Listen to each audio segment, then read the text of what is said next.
অনেক দিন পর আমাদের বাড়িতে এসেছে ফাস্টফুড, আমরা অনেক দিন খাই না। তো এখানে অনেক প্যাকেট আছে, কি আছে আমি জানি না। তো চলো তোমাদের সাথে শেয়ার করি।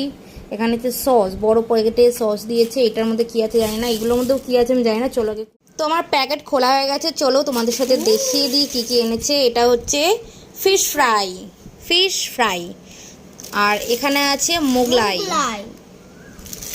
এখানে আছে মোগলাইয়ের আলুর দম, এখানে আছে স্যালাড, এটার মধ্যেও দিয়েছে দেখছি স্যালাড, মানে একটা ওই ফিশ ফ্রাই খাওয়ার জন্য আর একটা মোগলাইয়ের জন্য। আর এই যে সস, এই যে প্লেট সাজিয়ে নিয়েছি, 2 পিস মোগলাই নিয়েছি, ফিশ ফ্রাই নিয়েছি একটা। চলো ফিশ ফ্রাইটা ভেঙে দেখাই। আর এই যে আলুর দম, দেখে মনে হচ্ছে টেস্টি হয়েছে, এখনও খাইনি। আর স্যালাড, সস নেওয়ার জায়গা নেই, সসটা পরে নেবো। এই দেখো, ফ্রেশ মনে হচ্ছে। তো চলো